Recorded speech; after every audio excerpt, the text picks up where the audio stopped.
Welcome to week 5. We're going to be talking about interest groups.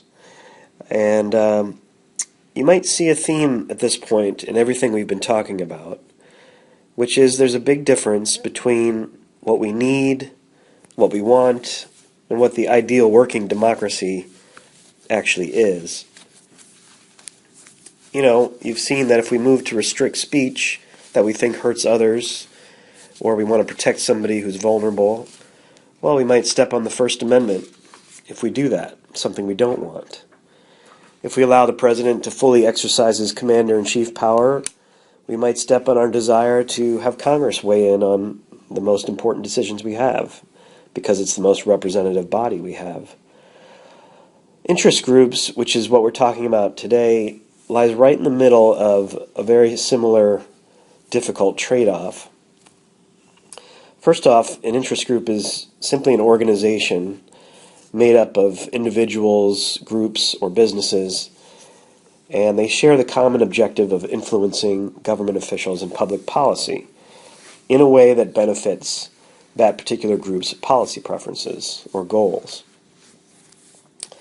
Well, as citizens, we want our opinion and desires to be made known in Washington, which for us Californians is thousands of miles away. We know we couldn't possibly get to Washington to do that, and we wouldn't have time anyway to constantly knock on the doors of our representatives. So we need to send an emissary. Or we might choose to belong to a group, an interest group, that will send those emissaries for us. From that standpoint, interest groups are really a cornerstone of democracy, right? But on the other hand, we know that interest groups are only as powerful as the money behind them, because that's what pays for travel, for advertising, consultants, lobbyists, everything else that you need to do lobbying in Washington. It's a very expensive proposition to run an interest group. So that might mean that instead of citizens being heard the loudest with their groups, maybe only the most powerful and rich interests who have the ear, who actually get the ear of their representatives, they're the ones who are being heard the loudest. Now, I just want to be clear, though, that interest groups are ubiquitous, and they're not just for powerful interests. We often hear about the evil interest groups of powerful interests. We call them special interests sometimes. But every individual in this country, including all of you, have an interest group representing you in Washington, whether you know it or not. We often don't even know those groups that are representing you. But believe me, there are student rights groups, there are groups in Sacramento lobbying for greater CSU funding. They're there, and they're fighting for your interests. Now, whether they're as powerful as those that have the most money, that's a different story. Okay, there are different categories of these groups. Your book separates them into private interests or public interest groups. Private interest groups, they seek public policies that benefit economic or political interests of their members, and they work against the policies that threaten those interests. So there are lots of private interest groups. You can look at the tables in your book for the ones that have spent the most money in campaigns. But an example would be oil and gas trade groups, or perhaps a tobacco industry interest group. Those are serving private interests. There are also interest groups that are called public interest groups, and they define their mission as working for some kind of public good. So they don't serve a narrow constituency, but they see their goals as compatible with improving society.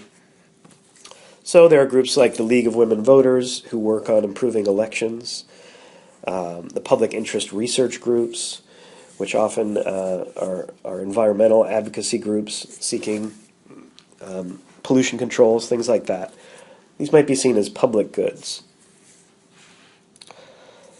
So we'd like to think that interest groups can serve mostly the common good, that it acts as a bridge between citizens who can't get to Washington and the government they elect. We'd like to think they do some other good things. They can raise public awareness of issues that aren't getting attention. They can inspire action once they get that public awareness into the press, maybe. they also provide public officials with special and detailed information, say on particular legislation, that they might not be able to get otherwise. Even with staff, they might not be able to get the right information. And they can also serve as a watchdog function. This is often something we think about the press doing, but interest groups can also make sure that officials are held accountable when citizens or the press isn't doing its job and they're not paying attention. Interest groups can point a finger. So how does an interest group actually accomplish what they want? Well, they do this thing we call lobbying, or what that means is really just trying to influence the decisions of government, and especially votes in Congress. There are 15,000 lobbyists just in Washington, maybe more now. And there's a whole lot more in Sacramento, and frankly, every other state capital doing this particular job. So it's something to understand that maybe is not as clear in the book, is that lobbying itself is a multi-billion-dollar industry. So the stakes are very high for those in that industry, and they want to protect that industry at all costs. And the best-paid lobbyists in this game really make multi-million-dollar salaries. So there's a lot at stake, not just for the lobbying they're doing, but the actual lobbyists themselves. And many interest groups are particularly focused on the budget-making process. So it's really a fight over resources. There's a limited number of dollars in the federal budget. Lots of interest groups want some of those dollars. And each year there's a fight over which federal resources go where.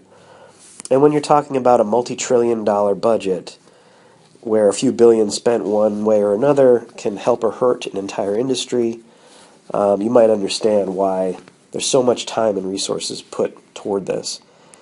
And the ironic part of all of this is that Congress, because of ideological divides, still can't agree on a budget and hasn't passed one since 2009. Well, candidates running for statewide or national office are very cozy with interest groups because their funding is indispensable to them every campaign cycle.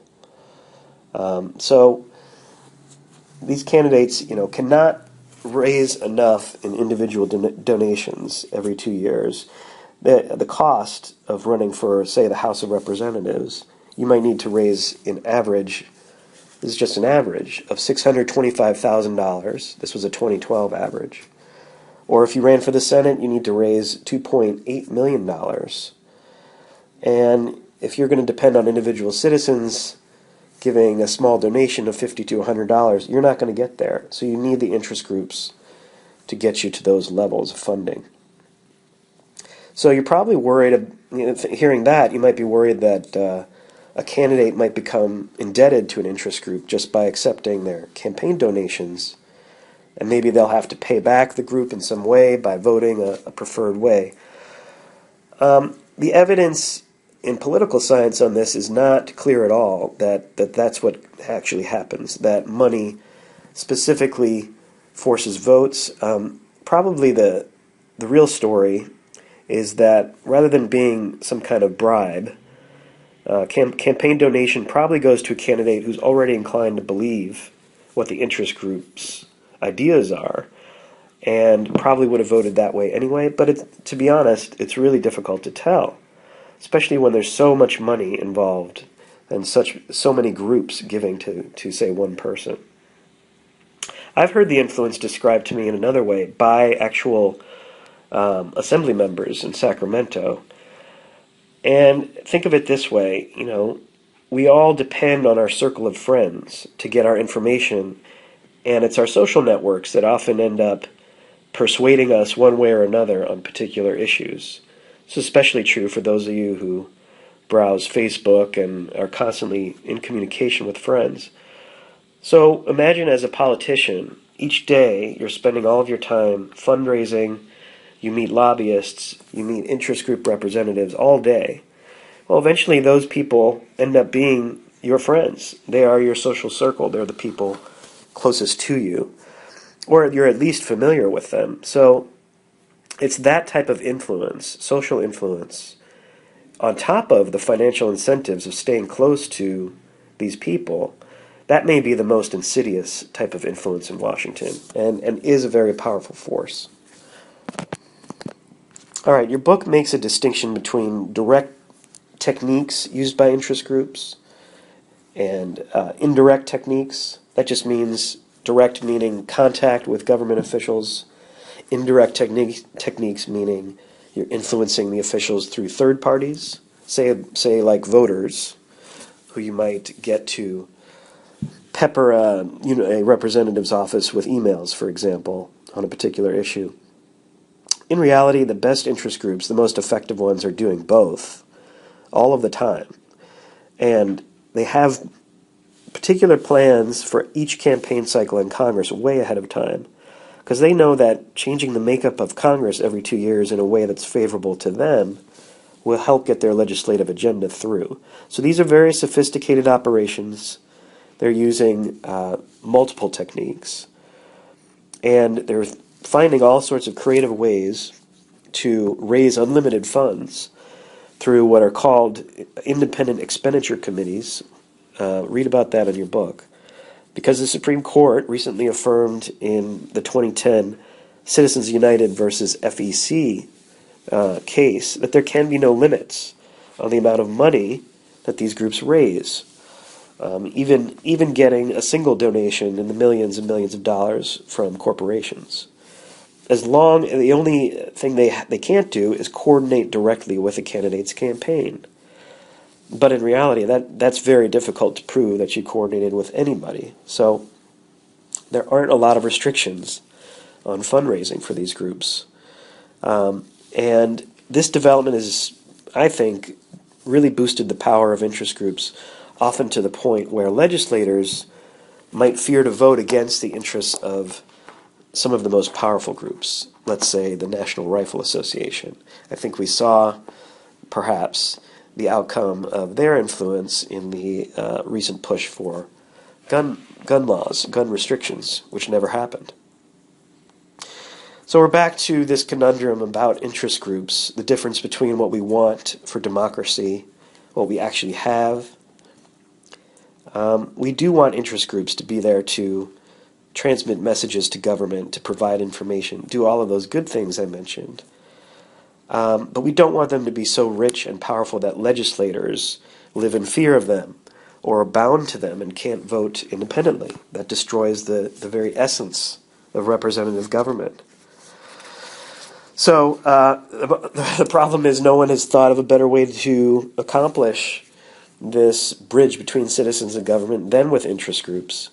If you ask me personally how we should fix this conundrum, I would say start with the campaign finance laws in this country. But that, of course, is a topic for another day. Something to ponder before we go. We often have trouble restricting what interest groups can do because they are protected by our First Amendment. So my question to you is, how comfortable would you be with squeezing some of the First Amendment, putting some restrictions, say, on what interest groups can advertise, perhaps how much money they can raise, doing that in the name of reining in the power of interest groups on government? Thanks, and I'll see you next time.